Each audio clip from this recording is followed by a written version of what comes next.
Selamat siang Ibu Erna. Selamat siang Pak Rusdi. Ini Bu Erna, gimana kabarnya Ibu Erna hari ini? Luar biasa Pak Rusdi, masih tetap semangat. Pak Rusdi sendiri gimana kabarnya? Udah sehat? Alhamdulillah sehat. Apa saja yang dikerjakan sekarang Ibu Erna siang ini? Kalau kami tadi baru selesai kegiatan ini Pak, di sekolah ada kegiatan gotong royong sama orang tua murid.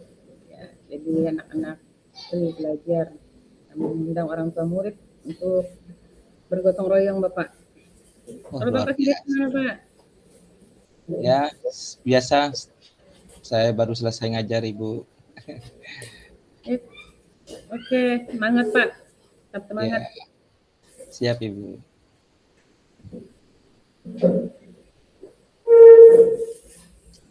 Ya, Pak Rusdi, di sini saya mau bercerita sedikit tentang permasalahan sekaligus tantangan yang sedang saya hadapi saat ini. Iya. Bolehkah saya meminta waktu sedikit untuk kita saling berbagi? Ya, boleh Ibu. Apa yang mau Ibu ceritakan ini? Begini Pak Rusdi, belakangan ini saya merasa punya sedikit masalah sekaligus tantangan buat saya. Nah, di kelas saya itu ada satu orang siswa yang sampai saat ini kan kelas 6 nih. Nah, belum bisa, jangankan membaca, mengenal abjad saja siswa ini belum hafal, Pak. Nah, Begitu ya. masalahnya di sini siswa ini naik percobaan, Pak. Kenapa saya katakan naik percobaan?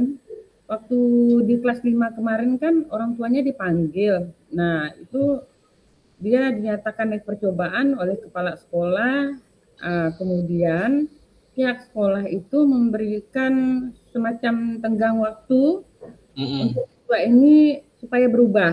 Nah, jika dalam waktu yang diberikan tidak ada perubahan sama sekali, siswa ini tetap berada di kelas 5, Pak. Karena rapornya itu kan belum ditulis, apakah naik atau tidak, begitu, Pak. Nah, jadi ini yang jadi permasalahan yang sedang saya hadapi saat ini. Kemudian kalau di kelas itu kenapa saya tahu bahwa siswa itu tidak membaca atau belum mengenal huruf kan Pak? Kan waktu saat pembelajaran pertama itu kan saya mengecek kesiapan belajar siswa dengan cara membaca. Nah, jadi di sini nampak ya siswa yang bisa membaca, yang masih mengeja, bahkan sama sekali belum bisa membaca itu jadi kelihatan. Nah, jadi inilah permasalahan yang sedang saya hadapi saat ini, Pak. Terus kalau menurut Bu Erna, apa sih yang Ibu harapkan saat ini dari obrolan kita? Ya, di sini saya mengharapkan ada titik terangnya lah begitu ya, bagaimana ada siswa ini mampu berubah nantinya jika diberikan tempo waktu lagi, nah sehingga dia bisa paling tidak mengeja lah begitu Pak ya. Begitu ya. Oh, kalau menurut Bu Erna sendiri dari permasalahan tadi, hal apa saja sih yang menjadi faktor siswa ini belum bisa mengenal abjad? Begini Pak, sebelumnya sih saya berpikir mungkin karena pengaruh lingkungan ya. Tapi setelah saya melakukan survei sekaligus observasi langsung, saya datang ke rumahnya dan menemui orang tuanya karena beberapa kali kami panggil orang tuanya itu tidak ada respon sama sekali Pak. Nah, jadi saya sebagai wali kelas itu bertanggung jawab atas siswa ini. Jadi saya mendatangi rumah siswa tersebut dan menemui orang tuanya. Nah, ternyata ada banyak faktor yang mungkin itulah penyebabnya siswa ini belum mengenal abjad sama sekali. Itu yang pertama, katanya kalau di rumah itu dikasih tahu belajar melawan, marah, lalu kemudian katanya di sana belum ada listrik, ya. Nah, lalu kemudian itu kalau pulang sekolah itu main, Pak, main tidak ingat waktu. Nah, ya, jadi itu, begitu Pak. ya. Ya. Terus kalau udah begitu, udah seperti itu, kira-kira menurut Ibu, yang dapat membuat siswa ini mau belajar itu apa? Gimana? Menurut pemantauan saya sih sebenarnya siswa ini ya nurut, Pak. Di kelas itu di kelas ya menurut saya ya. Tidak bandel. Nah, mau disuruh di apa misalnya piket kelas atau misalnya kamu ambil ini ya Pak, pokoknya anaknya intinya nurut lah. Nah, mungkin lebih ke pantauan orang tua lah kali di rumah ya, istilahnya jangan terlalu memanjakan anak berlebihan itu boleh, tapi untuk belajar itu lebih ketat lah waktunya, gitu Pak. Mantap Ibu. Saya sangat sependapat sekali dengan apa yang Ibu sampaikan barusan. Lalu menurut pendapat Ibu nih, apa saja yang bisa Ibu lakukan supaya siswa ini mau gitu loh, mau belajar, ya. Agar bisa mengenal abjad itu. Paling tidak mengenal abjad lah dulu kan? Ya betul Pak.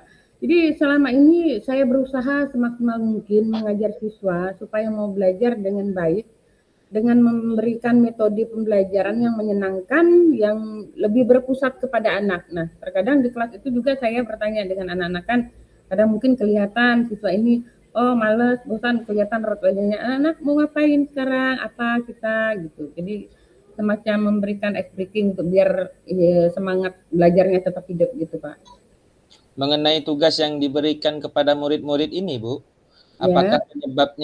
apakah penyebabnya ya, sehingga siswa ini sama sekali belum bisa mengenal abjad? Kalau dalam memberikan tugas, itu kan saya tidak banyak memberikan tugas. Misalnya ini kan dalam satu tema nih. Iya. Paling banyak saya memberikan soal itu 5 soal, Pak ya. Nah, itu pun boleh dikatakan soalnya itu tingkat sedang lah, tidak terlalu rumit ya. Nah, dalam hal ini kan siswa ini memang belum bisa membaca, Pak. Jadi apa ditulis, entah apa yang dijawab itu bingung. Kalau boleh tahu Ibu menggunakan sumber belajar apa saja sih di kelas? Kalau di kelas itu saya menggunakan buku yang namanya itu Bupena, Pak. Bupena, lalu kami mempunyai ini juga. Nah, fokusnya ke Bupena, Pak. Karena kan adakah sumber belajar selain buku pegangan tadi yang Ibu sebutkan? Yang Ibu sampaikan barusan? Sumber belajar itu tentunya kita sebagai pendidik ini mempunyai referensi yang lebih banyak Pak ya, supaya siswa tidak bosan memandang buku. Nah, salah satunya adalah saya mengajak siswa itu di perpustakaan, jadi membaca buku, kemudian sesekali saya memberikan gambaran atau video itu dari YouTube, meskipun hanya lewat HP Pak ya. Jadi itu betul. Senang Pak ya. Ya, betul sekali itu Ibu. Saya yakin sekali Ibu bisa menggunakan berbagai macam sumber belajar ya. Pasti sumber belajar ini akan membuat siswa ini sedikit demi sedikit ada perubahan lah. Ya. Jadi sekarang apa rencana Ibu untuk menyelesaikan masalah ini? Banyak hal yang saya pikirkan untuk rencana ke depannya Pak. Pertama, saya merancang pembelajaran yang bersifat khusus untuk siswa ini. Yaitu yang pertamanya itu adalah menyuruh siswa ini tetap masuk di sekolah, tapi belajarnya khusus Pak, yaitu di kantor guru. Lalu kemudian kenapa disuruh di kantor guru? Nah, di situ ada rekan-rekan yang bertugas jika mereka tidak melakukan pembelajaran di kelas. Nah, kemudian rencana kedua, nah saya bekerja sama dengan orang tua di sini menitipkan les gratis. Karena kebetulan di dekat saya kan ada perpustakaan itu yang buka les gratis, Pak. Nah, dengan begitu harapan saya semoga bisa membantu siswa ini, Pak. Karena hal ini kan supaya saya laksanakan dalam beberapa minggu lalu sudah saya laksanakan. Nah, itu puji Tuhan ada kerjasama dari rekan guru yang itu tadi yang menganggur saat masuk sekolah tapi tidak ada pembelajaran gitu Pak. Luar biasa sekali rencana yang Ibu pikirkan ini. Semoga berhasil ya Bu. Amin amin amin amin Pak. Amin. Iya. Kemudian apa komitmen Ibu sekarang terhadap rencana yang ingin Ibu lakukan tadi? Kalau permasalahannya udah, sekarang rencananya sudah Ibu lakukan, akan lakukan ya rencananya. Sekarang apa komitmen Ibu terhadap rencana yang ingin Ibu lakukan itu?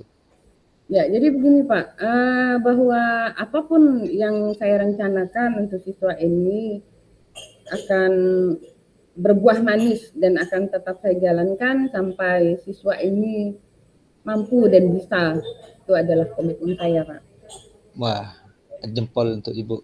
Bagus sekali Ibu, saya sangat mendukung sekali. Mudah-mudahan semua berjalan lancar dan sesuai harapan yang Ibu inginkan ya. Amin Pak, amin. Baik, Bapak, terima kasih atas waktunya untuk sharing kali ini. Mudah-mudahan kita semua bisa menjadi guru yang selalu dirindukan dan disenangi oleh murid-murid kita ya Pak ya. Amin Pak ya. Amin, amin, amin Ibu. Tetap semangat ya Bu. Ya, tetap semangat Pak. Oke, terima kasih Ibu. Sama-sama.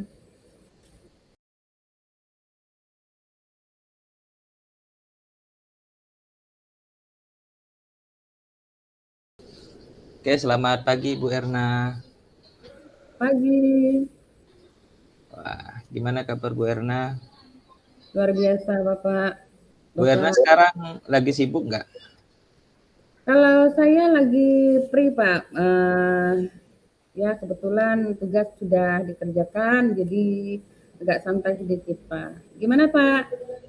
Boleh dong minta waktunya Ibu Erna? Oh, sangat boleh. Begini, saya mau bercerita tentang apa yang saya rasakan akhir-akhir ini di kelas, Bu. Bolehkah saya bercerita, Ibu? Silakan, saya siap mendengarkan, Pak. Begini, Bu Erna.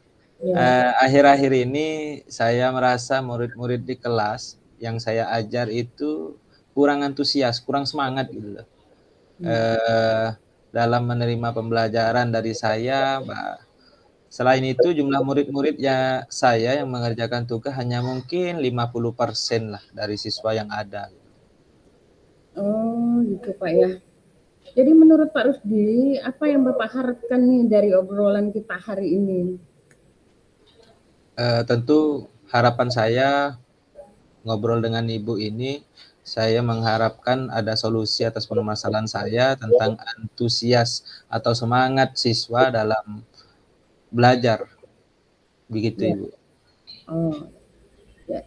Menurut Pak Rusdi, hal apa yang membuat murid-murid Bapak itu kurang antusias dalam pembelajaran? Kalau saya ingat kembali ya Ibu, hal yang menyebabkan murid-murid saya itu kurang antusias atau kurang semangat ya, itu yang pertama pembelajaran saya yang mungkin sedikit membosankan. Metodenya metode ceramah lebih banyak mendominasi lah saya di kelas itu. Dan juga terlalu monoton ya. Saya terlalu dominan untuk berbicara kan karena tadi saya sampaikan metodenya metode ceramah tadi. Nah, kemudian saya lebih sering juga bercerita di depan murid-murid saya, Bu. Nah, yang kedua, saya tidak memberikan kesempatan. Kadang saya tidak mau memberikan kesempatan buat murid saya untuk berpendapat atau aktif berbicara pada pembelajaran saya, Bu. Oh gitu Pak ya. Jadi kira-kira apa saja yang dapat membuat murid Bapak ini antusias dalam pembelajaran nih Pak? Menurut saya murid-murid pasti menginginkan pembelajaran yang asik, pelajaran yang menyenangkan, tidak monoton dan tidak pula membosankan, Ibu. Mantap, luar biasa. Saya sependapat dengan Bapak. Semoga tetap semangat selalu Pak ya. Lalu menurut Bapak nih, apa saja sih yang bisa membuat murid itu asik dan tidak bosan dalam pembelajaran yang Bapak lakukan, yang Bapak terapkan? Kalau menurut saya sih setelah saya pikir-pikir Ibu, pembelajaran ini sebenarnya harus terpusat pada murid ya. Murid diminta untuk aktif dalam pembelajaran. Kemudian ada ice breaking yang fungsinya untuk memberikan semangat ya. Untuk memberikan semangat, untuk memberikan perasaan dalam kehadiran penuh ya kepada siswa. Ataupun kita sesekali gunakan game supaya pembelajaran ini lebih menarik ya, lebih menyenangkan. Gitu Ibu. Oke, siap Pak. Lalu Pak, ini yang selanjutnya ini mengenai tugas yang Bapak berikan kepada murid itu, apakah penyebab sehingga kurangnya antusias siswa ini dalam pengumpulan tugas? Ini kemungkinan ya Bu, kemungkinan karena tugas yang saya berikan itu terlalu banyak. Saya kadang memberikan tugas itu dalam setiap pertemuan bisa sampai 10. Kadang saya berikan esai, ya, saya kadang berikan esai yang mungkin banyak memberikan pemikiran lebih lah kepada siswa itu ya. Nah, selain banyak, kadang berisi banyak pertanyaan kan, tanpa saya memberikan sumber belajar yang beragam dan mengasihkan pula. Artinya nggak seimbang ini. Soalnya terlalu banyak, tapi referensinya nggak saya berikan gitu loh. Ya, jadi mungkin itu yang bikin buat siswa itu agak bosan kali Pak, yang monoton gitu ya. Jadi kalau boleh tahu Pak, ini Bapak menggunakan sumber belajar apa saja sih di kelas? Seperti biasa sih Bu, menggunakan buku teks yang ada di perpustakaan. Gitu. Selain yang ada di perpustakaan, apakah ada sumber belajar lain yang Bapak gunakan untuk pembelajaran Pak? Banyak ya Bu sebenarnya sumber belajar. Setelah saya pikir, sumber belajar seperti video di YouTube, artikel di blog, ada tulisan ilmiah di internet, atau bisa juga kita menggunakan aplikasi yang sedang tren saat ini Bu, yakni TikTok atau Reels di IG. Ya. Oke, jadi sekarang apa rencana Bapak untuk menyelesaikan masalah yang sedang Bapak hadapi saat ini? Yang kalau ditanyakan apa rencana untuk menyelesaikannya, tentu mungkin yang pertama saya akan merancang terlebih dahulu pembelajaran yang mengasihkan dengan menggunakan sumber belajar yang beragam seperti tadi yang saya sebutkan, video YouTube atau yang saat ini tren TikTok. Kemudian yang kedua, saya akan memberikan tugas tidak terlalu banyak, kita sesuaikan dengan kemampuan masing-masing siswa ya. Kemudian bentuk tugasnya juga sesuai dengan minat dan bakat murid-murid saya. Nah, istilahnya kan melaksanakan pembelajaran berdiferensiasi sehingga murid tidak terkesan dipaksa, tetapi mereka memang senang mengerjakan tugasnya. Misal menggunakan bentuk drama, lagu, puisi, pantun, atau mungkin karena saat ini semua siswa udah hampir bisa menggunakan digital, kita gunakan juga laporan digital. Begitu Ibu. Ya, bagus sekali rencana Bapak Pak. Semoga berhasil dan harapan saya juga sebagai guru mendukung. Ya, semoga berhasil lah gitu. Jadi untuk kedepannya apa komitmen Bapak ini terhadap rencana yang ingin Bapak lakukan?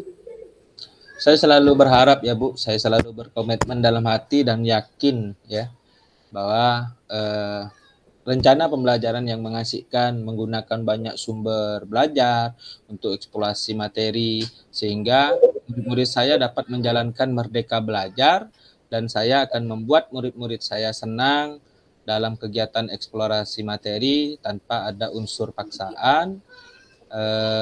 Saya juga serahkan pemilihan sumber belajar pada murid-murid saya sesuai dengan materi yang saya sampaikan. Terserah mereka mau menggunakan media YouTube, media artikel, atau media-media yang lain. Begitu Ibu. Ini adalah harapan dan komitmen saya. Wah, luar biasa sekali Pak. Saya sangat mendukung sekali rencana Bapak. Mudah-mudahan semua berjalan dengan lancar dan sesuai dengan harapan Bapak nih. Iya. Terima kasih ya Bu Erna atas waktunya untuk mau bersharing dengan saya, mau mendengarkan cerita saya. Mudah-mudahan kita semua bisa menjadi guru yang selalu dirindukan oleh murid-murid kita. Amin. Jadi keberadaan kita adalah guru yang memang betul-betul diharapkan tiadanya kita bukanlah guru yang disyukuri oleh murid ya Bu. Iya, betul Pak. Oke, Terima kasih amin. sama-sama kembali Pak.